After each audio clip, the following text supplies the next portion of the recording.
Imagine que o seu último suspiro não é o fim, mas o início de uma marcha exaustiva de 4 anos. Imagine que, ao fechar os olhos para este mundo, você desperta em uma planície cinzenta, onde o vento corta como lâminas de obsidiana, e a única certeza é que algo ou alguém está observando cada passo seu na escuridão. Para os antigos astecas, a morte não era um descanso eterno ou um julgamento de pecados, mas uma travessia burocrática e perigosa por 9 níveis de puro terror.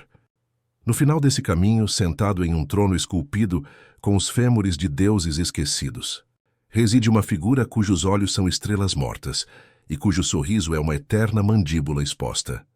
Ele não deseja sua alma para o paraíso. Ele deseja que você prove ser digno de desaparecer no esquecimento. Hoje o Códice Divino atravessa o portal de cinzas para revelar a face real de Mictlantecutli, o Senhor do Reino dos Mortos.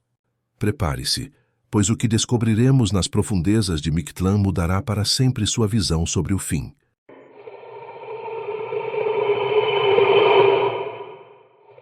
Para compreendermos Mictlantecutli, precisamos viajar para o coração do Planalto Mexicano, no coração da Mesoamérica, entre os séculos XIV e XVI. O Império Azteca, ou Mexica, não era apenas uma potência militar, era uma civilização obcecada pelo equilíbrio entre a vida e a morte. O culto a este deus não se limitava às selvas, mas pulsava no grande templo de Tenochtitlan, onde hoje repousa a cidade do México. Arqueologicamente, Mictlantecutli surge de uma linhagem de deuses criadores. Segundo o mito da criação do Quinto Sol, ele foi criado pelos 4 deuses Tezcatlipocas para ser o contraponto necessário à vida. Ele é o senhor da dualidade. Se Quetzalcoatl representa o sopro da vida e o movimento, Mictlantecutli é a inércia, o silêncio absoluto e o repouso final da matéria. Diferente de muitos deuses que nasceram de relações carnais, o Senhor de Mictlan é uma emanação do próprio cosmos, uma necessidade física do universo para que o ciclo de renovação continue. Os primeiros registros arqueológicos datam do período pós-clássico, mas suas raízes ecoam tradições muito mais antigas, como as dos toltecas e mixtecas. Ele não governa sozinho. Ao seu lado está Mictecacihuatl, a rainha do submundo, formando o casal primordial da decomposição.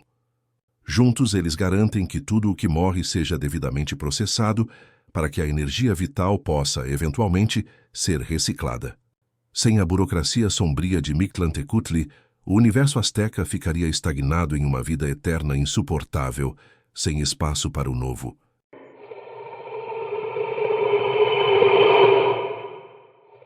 A aparência de Mictlantecutli é um estudo profundo da psicologia do medo e da veneração. Ele é quase sempre retratado como um esqueleto humano, mas não um esqueleto seco e esquecido. Seus ossos são frequentemente manchados com respingos de sangue fresco, simbolizando que a morte se alimenta da vida. Isso não era apenas crueldade visual. Na psicologia azteca, isso representava a onisciência da morte. Mictlantecutli ouve cada lamento e vê cada alma que tenta se esconder da inevitabilidade. Ele é a testemunha silenciosa de toda a existência humana. Seus animais sagrados são a coruja, o morcego e a aranha. A coruja, com seu grito noturno, era vista como o mensageiro direto do deus. Quando ela cantava, os astecas acreditavam que alguém estava prestes a ser convocado para Mictlan. Suas cores são o preto do vácuo, o vermelho do sangue e o amarelo da decomposição. Ele carrega frequentemente uma faca de sacrifício de obsidiana, o Tecpatl, que representa o corte final que separa o espírito da carne. No entanto, há uma elegância mórbida em sua postura.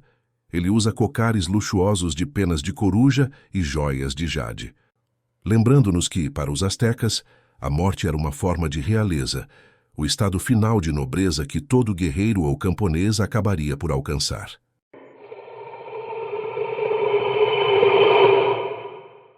O mito mais cinematográfico e essencial de Mictlantecutli narra o momento em que a humanidade quase não existiu. No início da Era do Quinto Sol, o mundo era um cemitério vazio. Os deuses precisavam de humanos para adorá-los, mas os ossos das gerações passadas estavam trancados nas profundezas de Mictlan. Quetzalcoatl, A serpente emplumada voluntariou-se para a missão impossível, descer ao submundo e recuperar os restos mortais para criar uma nova raça. Quetzalcóatl caminhou pelos níveis gélidos até chegar ao trono de Mictlantecutli. O Senhor da Morte, com sua voz que soava como o ranger de dentes, impôs um desafio. Se queres os ossos, deves dar a volta em torno do meu reino 4 vezes, soprando esta flauta de concha. Mictlantecutli, no entanto, era um trapaceiro sombrio. Ele entregou a Quetzalcóatl uma concha que não tinha furos. Era um teste de engenho. Quetzalcóatl, percebendo a armadilha, convocou vermes para perfurar a concha e abelhas para voar dentro dela, criando um som ressonante que ecoou por todo o reino dos mortos. Mictlantecutli, surpreso e furioso, permitiu que ele levasse os ossos, mas secretamente ordenou que seus servos, os Micteca, cavassem um buraco profundo no caminho de saída. Enquanto Quetzalcóatl corria com o fardo sagrado, ele tropeçou e caiu na armadilha. Os ossos se espalharam e se quebraram em tamanhos diferentes. Quetzalcóatl conseguiu fugir, mas o dano estava feito. É por isso que os seres humanos hoje têm tamanhos diferentes, alguns grandes, outros pequenos, todos nascidos de fragmentos quebrados no chão de Mictlán. Este mito é fundamental porque estabelece que Mictlantecutli não odeia a vida, mas ele é o guardião cioso de sua propriedade. Ele vê a vida como um empréstimo da morte. Para ele, Quetzalcóatl estava roubando algo que legitimamente pertencia ao submundo.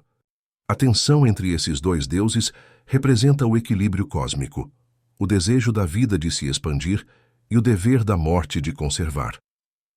No fim, Mictlantecutli aceitou a existência humana, mas com uma condição. Cada humano que nascesse dos ossos quebrados teria que, eventualmente, devolver esses ossos à terra, pagando a dívida eterna com juros de sofrimento e experiência.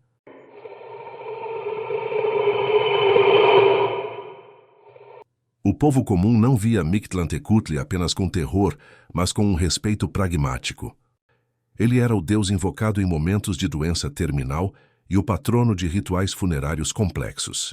Para chegar até ele, o morto precisava ser enterrado com um cão Xoloitzcuintli, que serviria de guia. Os templos de Mictlantecutli, conhecidos como Tlauxico, o umbigo da terra, eram lugares de silêncio absoluto. Diferente dos festivais barulhentos de outros deuses, aqui as oferendas eram feitas na calada da noite.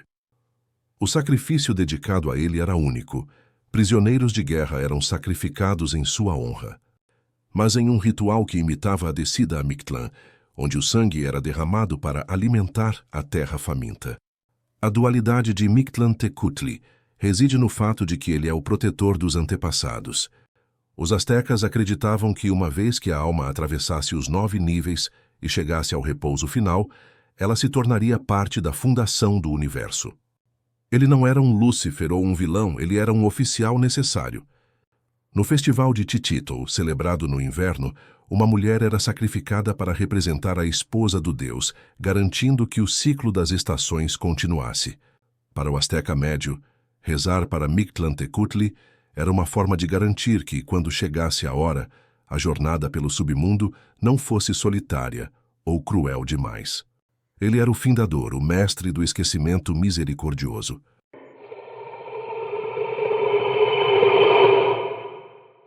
O legado de Mictlantecutli não morreu com a queda de Tenochtitlan em 1521. Ele passou por uma metamorfose cultural impressionante. Muitos estudiosos veem nele a raiz arqueológica da Santa Muerte e até mesmo as fundações do Dia de Muertos moderno. A ideia de que a morte deve ser celebrada, alimentada e respeitada como parte da vida é uma herança direta do Senhor de Mictlán. Hoje, vemos sua influência em personagens de jogos como Guacamelee ou Grim Fandango e em vilões de cinema que carregam a estética do crânio adornado. Ele permanece como o arquétipo psicológico do Sombra, o lugar para onde enviamos tudo o que não queremos mais ver, mas que continua existindo abaixo da superfície. Mictlantecutli nos ensina que o silêncio não é ausência, mas uma forma de presença. Ele é o lembrete de que todos somos feitos de ossos emprestados e que a nossa jornada, por mais gloriosa que seja, tem um destino certo nas mãos de um guardião que não tem pressa.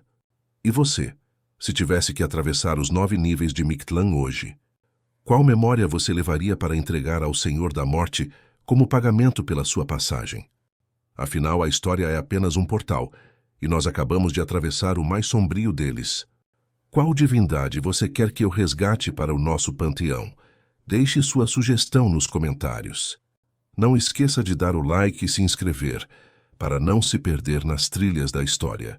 Eu sou seu guia por esses mitos, e nos vemos no próximo vídeo.